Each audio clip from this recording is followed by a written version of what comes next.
For half a decade, the world asked a quiet question that no one seemed able to answer. Where is Linda Evangelista? The woman who once defined beauty for an entire generation had vanished without warning.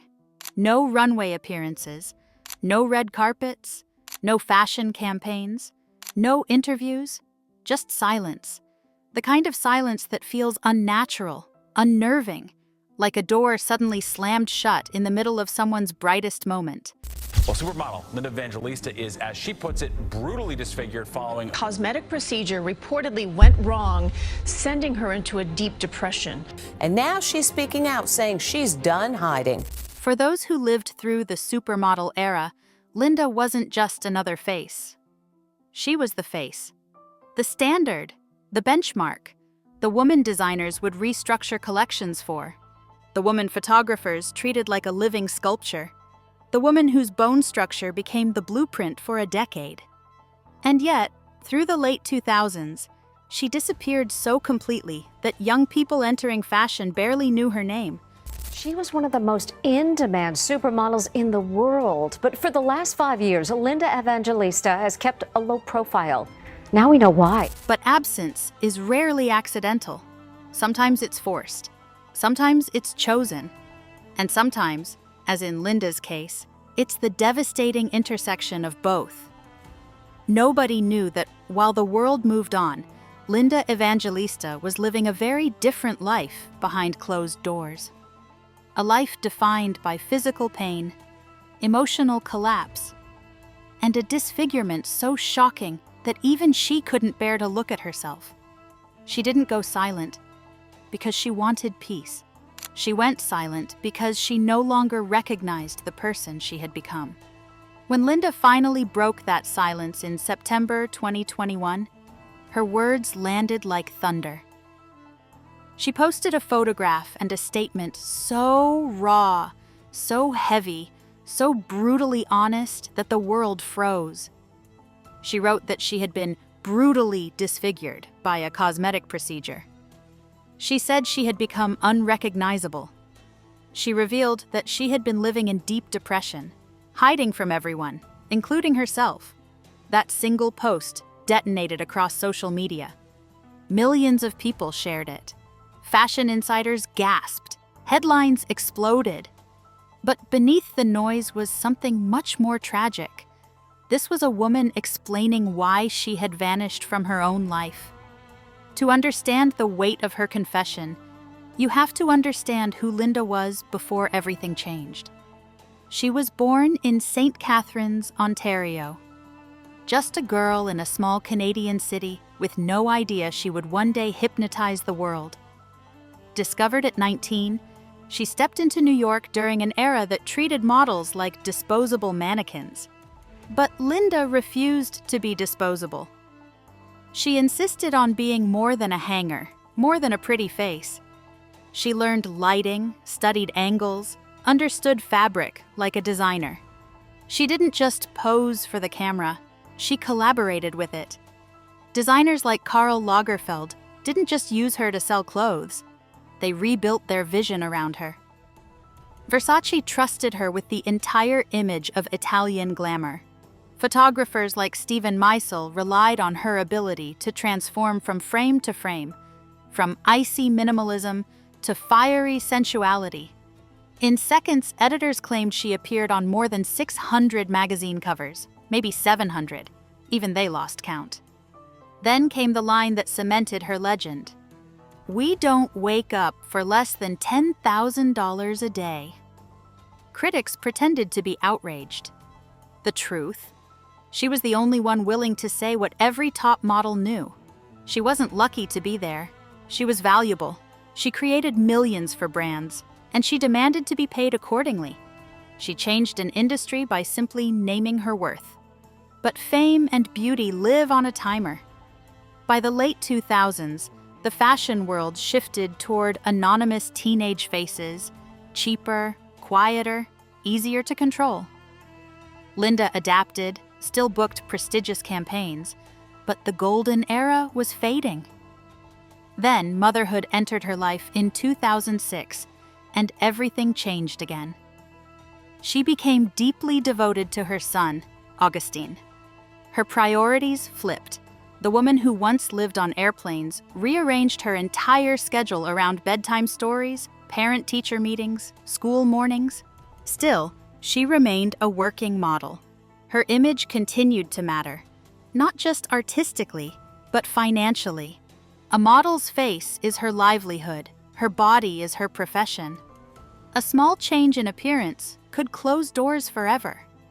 So when she noticed tiny pockets of stubborn fat, the kind most people ignore, she felt urgency, a warning bell, a sign that time was trying to take away what she had spent decades protecting.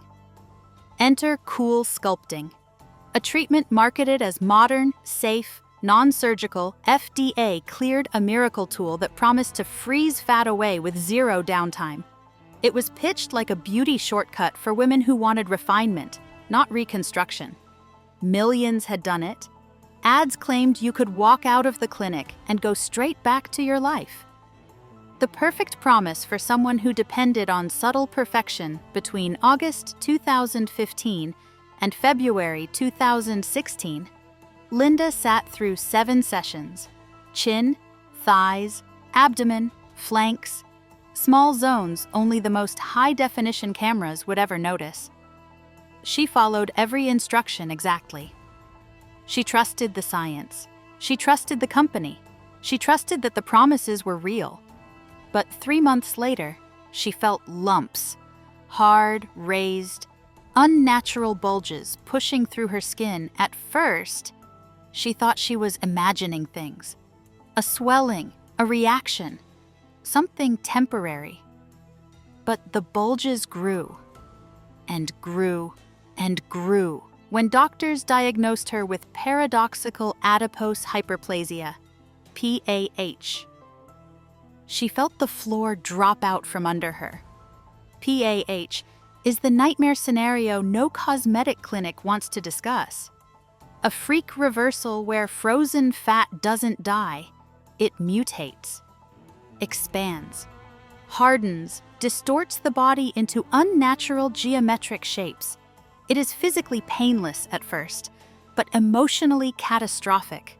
The very areas Linda treated were now disfigured into block-like masses so rigid she couldn't lower her arms to her sides.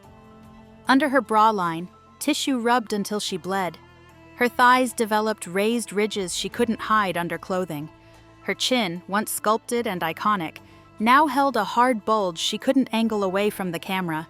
The woman whose image had been a global standard couldn't even stand in front of a mirror. But the most devastating blow came not from the diagnosis, but from the company's response. When her doctor contacted Zeltic, the makers of CoolSculpting, their first reaction seemed caring. They offered to pay for corrective surgery. They said they would make things right. But then came the fine print. They would help only if she signed a strict non-disclosure agreement, an NDA designed to bury the truth forever. If she wanted her body repaired, she would have to give up her voice.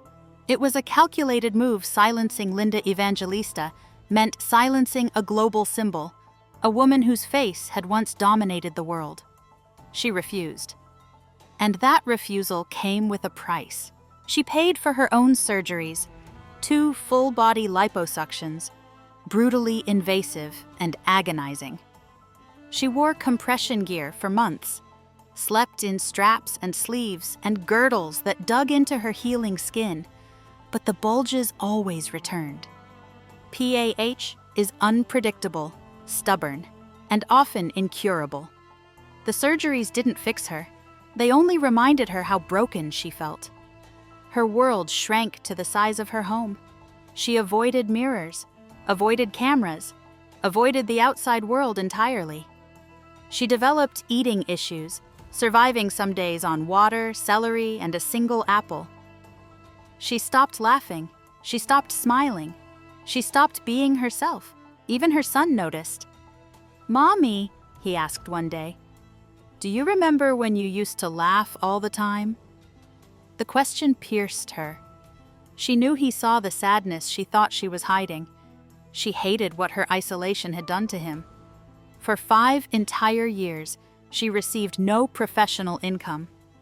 For a woman who once controlled runways, who once redesigned fashion by existing in it, this wasn't just financial loss, it was identity collapse. And the industry? It didn't ask where she went. Fashion is cruel like that. It forgets the women it builds its fortune on.